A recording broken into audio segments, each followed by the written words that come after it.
I was like crying with happiness, with sadness, with like stress.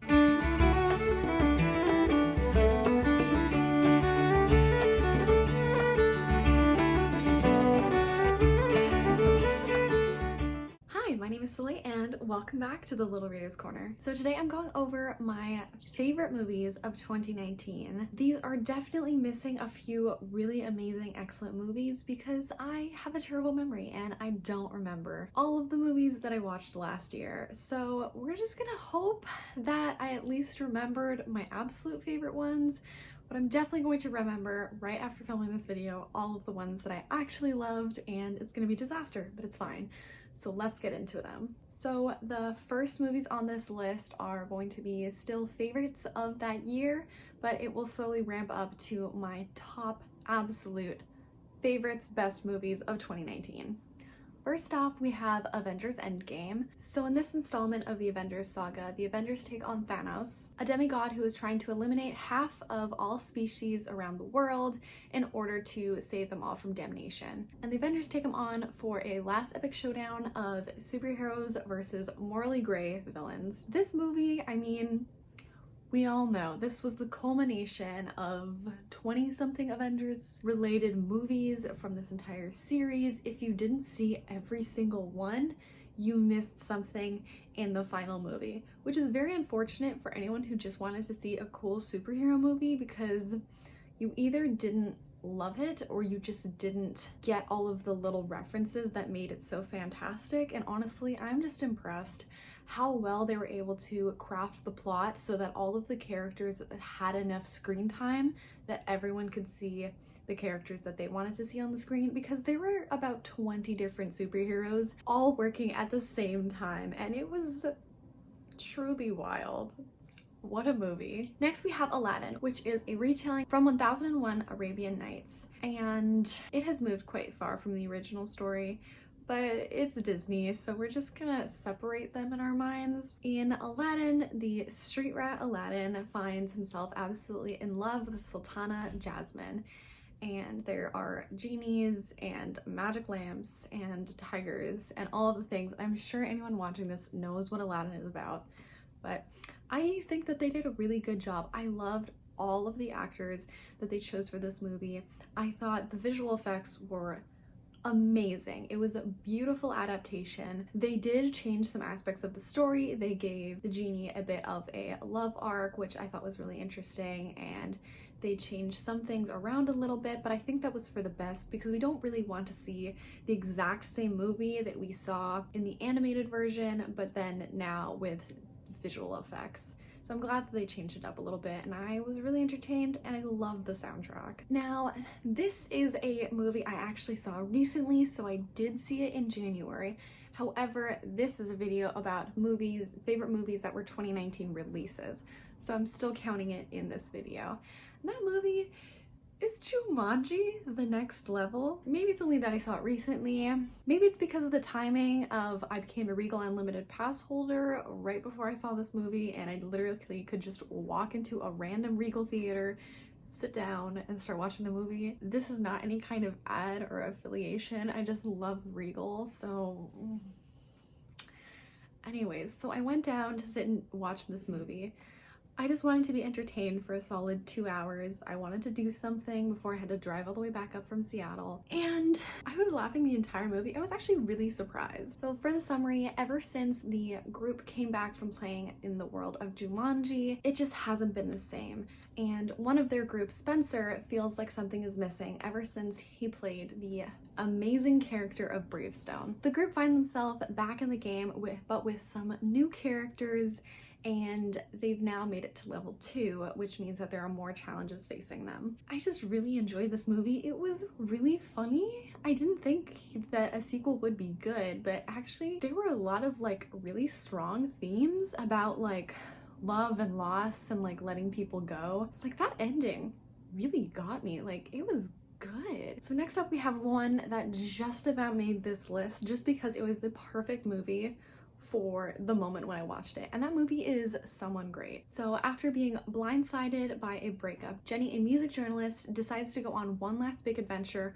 with her best friends before everything changes in all of their lives. It wasn't the best movie, and yet it's on this list. It was just something really fun, total chick flick if that's what you want to call it, and it just like really lifted my mood when I watched it, so I thought that it deserved to be on this list. The next movie I want to talk about is Then Came You, which stars Maisie Williams and Asa Butterfield. I love both of them very much, so I immediately wanted to watch this movie. This movie is about a hypochondriac who confronts his fear of death and illness when he befriends a terminally ill teen who wants to check off every last thing on her ultimate bucket list.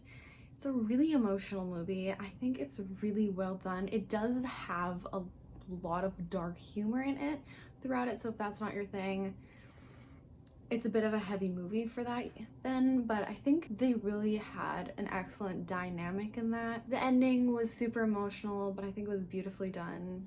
It was a beautiful movie. Next up is Frozen 2. So we're back in Arendelle, and Elsa starts hearing this voice calling to her, and it's urging her to leave her kingdom and go through this enchanted forest, and helps her discover how she got her powers, and also some secrets that her parents were keeping from her and Anna. This movie, they didn't have to do such a good job, but they really did. What I admire the most about this movie is how there's a lot of indigenous representation in the characters that they start bringing up from that region, and they got the consent from the indigenous groups that are actually in that region of Norway about this movie and making sure that it is actually accurate. This is what everyone should be doing, but no one has been doing, and Disney actually did that. So what a shout out from Disney that they did that. That's so fantastic. I'm just so impressed. And it should be normalized. Now, I think that they did the plot in a really great way, where it was a lot darker and a lot more intense than the first one. And I think that's also because they realized that like a lot of the audiences that had watched Frozen had like grown up and they would be able to deal with that. But like, wow, this movie is intense. It's kind of dark sometimes. It's a little depressing, but it's very uplifting. It's a very well done Disney movie, especially for a sequel.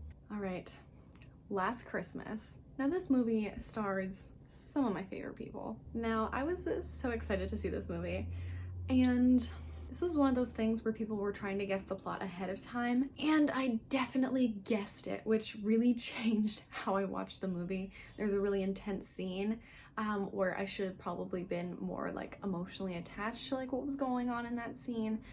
However, I was screaming yes in my row at the movie theater because I had nailed it in guessing what the plot of the movie was, so whoops. So this movie is about Kate, who's a frustrated Londoner and has been working as a Christmas elf year-round in a holiday shop. And her life takes a turn when she meets Tom. Now this movie has actually a lot of different elements to it than it sounds. So Kate has been dealing with a lot of health issues in the last year, and she's been a lot better now, but her mom thinks that she must be doing more to make sure that she's all healthy. I believe her family are from the Czech Republic, and they moved to England when she was rather little. She used to be a singer. Tom has like a lot of backstory as well that like meshes with hers in a really interesting way, and just honestly very impressed by the plot of this movie, and I really loved it. All right, we're getting close to my favorites of all time, but before then, we still have a few more to discuss. So we have Knives Out, which yes, I saw this year, but it came out last year, so everything's fine. This movie is filled with a lot of well-known actors, and it doesn't disappoint. It's not like they just toss out a bunch of people so you would go see the movie and then the whole plot fell flat. This movie is a kind of Clue murder mystery, but it turns itself on its head about 5 times throughout the entire movie, and I was just blown away throughout it. So in this movie, a well-known crime novelist dies after his own grand birthday party in the family mansion. And a master detective, played by Daniel Craig, comes to the estate to investigate. He's questioning all of the wacky family members and the devoted staff, trying to discover what actually went down that night and why no one knows that the novelist had died that evening until the next morning. There's a lot of cinematic elements about this movie, but it tackles really intense themes as well, which I think is what I've really been drawn to in this last year of movies. And the characterization is done very well, where you believe each of the characters is telling the truth, but you feel suspicious about each of them at the same time. So it makes you feel like you're also the detective, but then you also feel this intense sympathy for a lot of the characters and what they're going through. So, ooh, it is good. Next we have Wine Country. And this is about a weekend in wine country filled with back problems, unfortunate tarot card readings, and wine tastings with a group of women who have been best friends ever since they worked together as teenagers. And this movie stars all the ladies of comedy. I love it. It was great. It had Amy Poehler, Tina Fey, Maya Rudolph, all the other ones that I love that I forget, but it was fantastic. It was hilarious. I've already seen it twice. It's fantastic. I showed it to my parents. They also loved it. Yes. And now we've made it to my four-way favorite / best movies of 2019 tie. Now I could not bring it down to any less than that because these movies all touched my heart in intense ways and really felt close to me and still feel close to me ever since I watched them. They make me feel warm and fuzzy inside, and I could not choose between my own children. So let's just go down the list. First we have How to Train Your Dragon 3, The Hidden World. I own all of the How to Train Your Dragon movies. I immediately bought this one when it came out on DVD. I love it. So now as a Viking leader, Hiccup is getting closer to Astrid, while also his dragon Toothless is finding a lady friend of his own. And then the evil Grimmel comes for them and their sweet happiness with his plan to eliminate all of the dragons. So Hiccup must save his people and the dragons by finding the hidden world of Caldera, the secret world of the dragons. They did everything right in this movie. The last 5 minutes will slap you so hard with beautiful feelings. You'll start crying and you won't stop because this movie is so good. I love it. Up next, SpiderMan Far From Home. I love this movie. I also bought this immediately after it came out because it is perfect. Can that garbage truck please leave? Thank you. In this next installment of the Spider-Man world, we have Peter Parker, who just wants to take a break from fighting alongside the Avengers against the supervillains of the world, and he just wants to go to Europe on a school trip with his friends. But when Nick Fury shows up in his hotel in Venice, he realizes that he might not be able to go on this amazing school trip or confess his love to the girl of his dreams, and he's going to have to agree to fight off the elemental monsters that are ravaging Earth. This plot, I don't know. I have not read the comic books yet, so I don't know if this is now becoming original or if this is based off of one of the comic books. I am not sure. I would love to know. I still don't know which comic book to start off with if I want to start reading Spider-Man, so if you know, please let me know because I want to start reading them.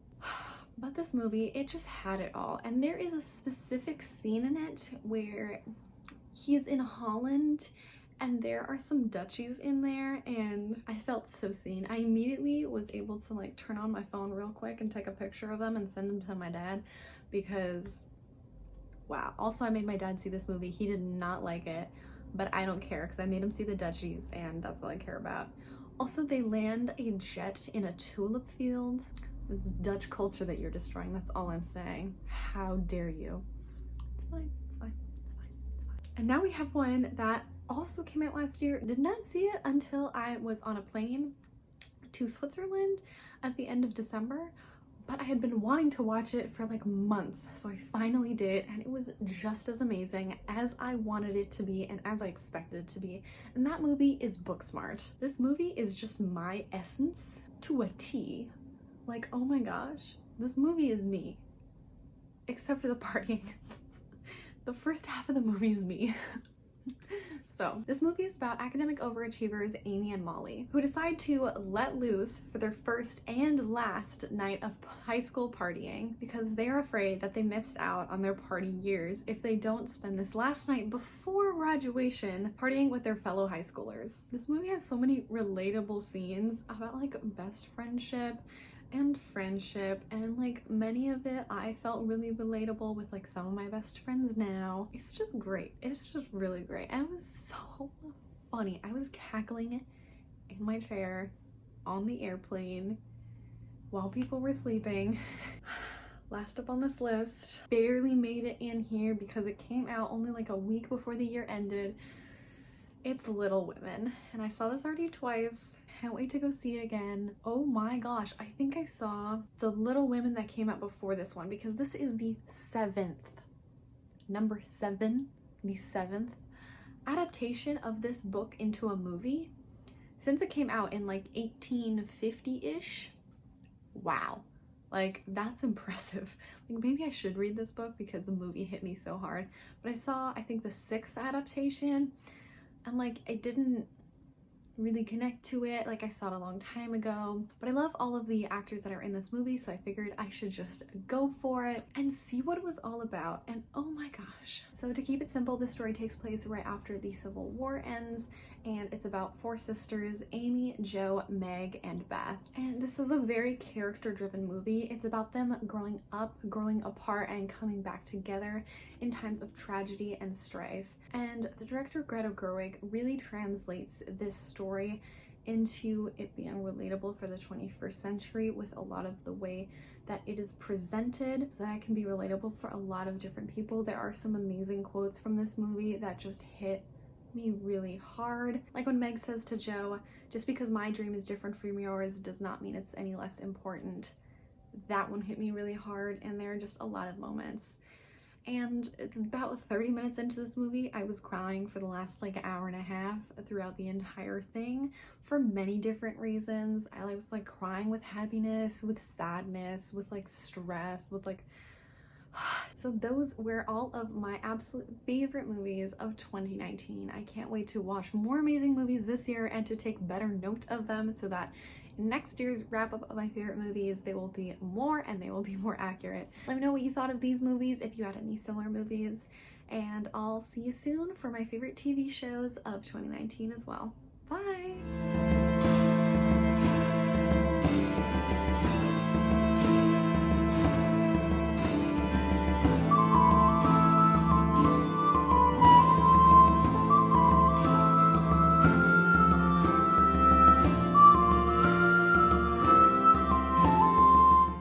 When he befriends a terminally